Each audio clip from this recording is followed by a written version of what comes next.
سب سے بڑا ظلم اس معاشرے میں کیا ہے؟ جو بچپن ہی سے احساسات کے اوپر ایک بوجھ بن جاتا ہے بچیوں کے، کہ بیٹے کو افضل سمجھتے ہیں، بیٹی کو جو ہے گھٹیا سمجھتے ہیں. اس قدر ناانصافی، اس قدر ناانصافی. اسی باپ کے نطفے سے بیٹا بھی ہے اور بیٹی بھی ہے، اسی ماں کے رحم میں بیٹے نے بھی پرورش پائی ہے، بیٹی نے بھی پرورش. بعضکم من بعض، قرآن کہتا ہے تم سب ایک دوسرے میں سے ہو، کوئی افضل نہیں، کوئی گھٹیا نہیں. اللہ تعالیٰ نے، اللہ کے نبی نے کسی بیٹے کی پرورش پر کوئی اجر و ثواب نہیں بتایا.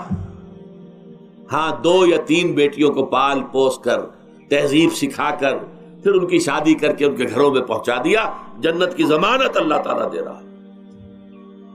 اور سب سے بڑی بات یہ کہ سب سے زیادہ محبوب انسان حبیب اللہ محمد ہے صلی اللہ علیہ وسلم، اور محمد کو اللہ نے بیٹے نہیں دیے بھی تو لے لیے، بیٹیاں دی، 4 بیٹیاں دی. اور کتنی محبت کرتے تھے محمد صلی اللہ علیہ وسلم کی بیٹیوں سے، خاص طور پر حضرت فاطمہ سے. وہ تو آپ سیرت میں پڑھیے کتنی محبت، کس قدر محبت. سب سے چھوٹی تھی شاید اس لیے. بہرحال پہلی بات تو یہ کہ بچپن ہی سے وہ دعویٰ پڑھنا شروع ہو جاتا ہے بچیوں کے ذہنوں پر کہ ہم کو گھٹیا ہیں، ہمارے بھائی بڑیاں ہیں، ہمارے والدین جو ہیں ان سے زیادہ محبت کرتے ہیں، ہم سے نہیں کرتے. پھر شادی میں اکثر و بیشتر لڑکیوں کی مرضی کا کوئی خیال نہیں کیا جاتا.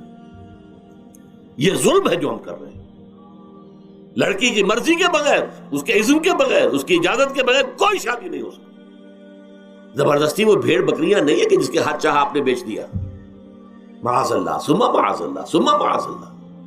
یہ ضرور ہے کنواری بیٹی ہے تو اس سے صرف آپ نے پوچھا اور وہ خاموش رہی، بس یہ بھی کافی ہے. البتہ یہ کہ اگر کوئی سیبہ ہے جس نے پہلے نکاح ہو گیا تھا، بیوہ ہو گئی، یا پہلے شادی تھی ایک خلا لے لی، طلاق لے لی یا طلاق ہو گئی، اس کو تو کہنا پڑے گا کہ ہاں مجھے کوئی اعتراض نہیں ہے اگر میری فلاں شخص سے شادی کر دی جائے، اس کے بغیر نکاح ہو نہیں سکتا. پھر ان سب کے اوپر سب سے بڑا ظلم، یہ تو اللہ تعالیٰ آپ کو توفیق دے تو دوسرا رکوع سورہ نساء کا پڑھیں. کتنی تاکید کے ساتھ احکام آئے ہیں وراثت کے. وراثت مما قل منہ او کثر، چاہے زیادہ مال کسی نے چھوڑا ہو چاہے تھوڑا سا چھوڑا ہو، لیکن وراثت کے احکام جو ہیں ان کو نافذ کرنا ہوگا. نصیبا مفروضا، یہ اللہ کی طرف سے حصے ہیں جو مقرر کر دیے گئے ہیں. لیکن ہمارے معاشرے میں کون ہے جو بیٹیوں کو دینے کو تیار ہو اور بہنوں کو دینے کو تیار ہو؟ مجھے تو حیرت ہوئی تھی، مالا کنڈ میں آپ کو معلوم ہوگا ایک دفعہ بڑی تحریک چلی تھی شریعت کے نفاذ کی. مولوی صوفی محمد صاحب بڑے نیک آدمی ہیں، بہت، اس میں کوئی شک نہیں.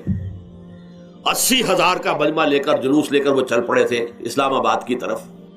لیکن یہ تو 80,000 کو مالا کنڈ سے لے کر اور دریائے اٹک تک تو پہنچ گیا تھا. اللہ کا بندہ، 80,000 کا قافلہ وہاں روکا گیا. لیکن ان سے بھی جب میں نے جا کر بات کی کہ مولانا شریعت آپ نافذ کروانا چاہتے ہیں، لیکن کیا آپ بچیوں کو بھی وراثت کا حق دینے کو تیار ہیں؟ کیا نہیں، یہ تو رواج کا معاملہ ہے. میں نے کہا لا حول ولا قوت الا باللہ. اگر یہ رواج کا معاملہ ہے تو باقی چیزیں بھی رواج کی ہیں. پھر شریعت بدل چکی ہے، اب شریعت کا رواج نہیں رہا، ساری شریعت چھوڑ دیجیے آپ. لیکن ان کی نیکی کی بات ہے یہ کہ پہلے توجہ کبھی ان کی ادب نہیں ہوئی، لیکن میری یہ بات جو ہے ان کو لگ گئی ان کے دل کو. اگلی مرتبہ جب ان سے ملنے گیا تو انہوں نے کہا کہ اب میں نے بیعت لینی شروع کی ہے لوگوں سے کہ وہ اپنی بیٹیوں کو بھی حق دیں گے، وراثت کے اندر تقسیم کر کے دیں گے حصہ. لیکن یہ کہ اس وقت تک انہوں نے کہا تھا، ابھی کل 28 سال بھی انہیں بیعت کی ہے. وہ 80,000 سے بیعت یہ لینی آسان کام نہیں ہے. 80,000 کو جوش دلا کر شریعت کے نام پر لا کر ٹکرا دینا یہ آسان کام ہے، لیکن 80,000 سے یہ بیعت لینا کہ پورے شریعت پر عمل کریں گے، یہ بہت مشکل ہے. یہی تو وجہ ہے ہمارا قافلہ اگر سست گام ہے تو کیوں ہے. ہم یہ کہتے ہیں کہ پہلے میدان میں آنے سے پہلے اپنی ذات پر، اپنے گھر میں دین نافذ کرو، پھر باہر نکلو. اپنی معاش اور اپنی معاشرت پر اسلامی شریعت نافذ کرو، پھر باہر آ کر اسلام کا نعرہ لگانے کا تمہیں حق پہنچتا ہے، ورنہ نہیں. اگر تمہاری اپنی ذات پر دین نافذ نہیں، چہرے پر 12 بجے ہوئے ہو، اللہ تعالیٰ کے نبی کی سنت کا کہیں آثار دور دور تک نظر نہ آ رہے ہو، روزانہ پھاوڑا چلا رہا ہو آدمی نبی کی سنت کے اوپر شیو کر رہا ہو، اور پھر وہ کہے میں اسلام چاہتا ہوں۔ بھائی اللہ کے بندے، پہلے ذرا یہ کمی پوری کر لے، اور اگر تیرے کاروبار میں کوئی حرام شے ہے، تیری معاش میں کوئی حرام شے ہے، کوئی سودی معاملہ کیا ہو، ختم کر اس کو اللہ کے بندے۔ بینک کی سروس کر رہا ہے، چھوڑ اس کو۔ اگر یہ کام کر لو، بے پردگی اختیار کی ہوئی ہے۔ اللہ نے تو پردہ سکھایا ہے، اللہ کے نبی نے پردہ سکھایا ہے، شریعت اسلامی نے پردہ رکھا ہے۔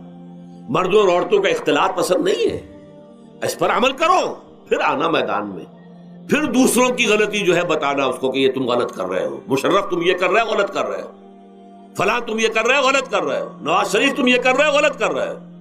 لیکن یہ ہے کہ اس سے پہلے اپنے اوپر، اس لیے میں نے آپ کو بتا دیا وہ واقعہ کہ انہوں نے بتایا، بعد میں اور بھی آ گئے ہوں گے انشاءاللہ، مجھے امید ہے، لیکن جب میں ملا تھا تو انہوں نے کہا تھا ابھی صرف 28 آدمیوں نے بیٹھ کے۔ بہرحال عورتوں کا ایک حق ہے جو حضور نے بیان فرمایا اور قرآن مجید نے بیان کیا، عاشروہن بالمعروف، عورت کا اکرام ہو، بیٹی کی حیثیت سے بھی، بہن کی حیثیت سے بھی، بیوی کی حیثیت سے بھی، اور ماں کی حیثیت سے تو سمجھو کہ جنت جو ہے وہ ماں کے قدموں تلے ہے۔ الجنت تحت اقدام الامہات، فرمان ہے محمد رسول اللہ صلی اللہ علیہ وسلم کا۔ لہذا اکرام، عورت کا اکرام، عورت کی عزت، بیٹی کی حیثیت سے بھی، بہن کی حیثیت سے بھی، بیوی کی حیثیت سے بھی، اور ماں کی حیثیت سے بھی۔ عاشروہن بالمعروف، اپنی بیویوں کے ساتھ رہو بھلے طریقے پر، نیک طریقے پر، اچھے طریقے پر۔ حضور نے یہاں تک فرمایا خیارکم خیارکم لأہلیکم وانا خیرکم لأہلی۔ دیکھو مسلمانوں، اے میرے صحابیوں، تم میں سے بہتر لوگ وہ ہیں جو اپنے گھر والوں کے حق میں بہتر ہیں، نرمی کرتے ہیں۔ عورت کے بارے میں یہ بھی فرمایا، ایک مرتبہ سواری تیز دوڑا رہے تھے جو بھی اونٹ کو لے کے جانے والے تھے، جبکہ ہودج میں کچھ خواتین سوار تھیں۔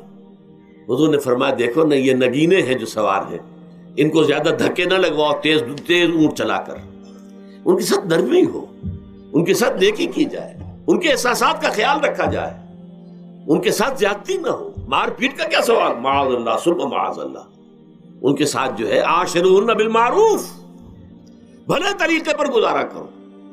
یہاں تک فرمایا ہو سکتا ہے کہ کسی وجہ سے تمہاری بیوی جو ہے تمہاری نگاہوں سے گر جائے، اب آپ کے دل میں اتنی محبت نہیں رہی، لیکن اللہ فرماتا ہے دیکھو ہو سکتا ہے کہ اس میں کوئی پہلو ایسا ہو، تلاش کرو، کوئی پہلو ایسا ہو بہتری کا کہ جس کی وجہ سے تلاش کر کے اس کو اپنی نگاہوں میں مرکوز کر لو، تاکہ اس کے تمہارے دل میں اس کے لیے محبت دوبارہ اثر نہ ہو، اس پہلو کی وجہ سے جو تمہاری نگاہ سے اوجھل تھا۔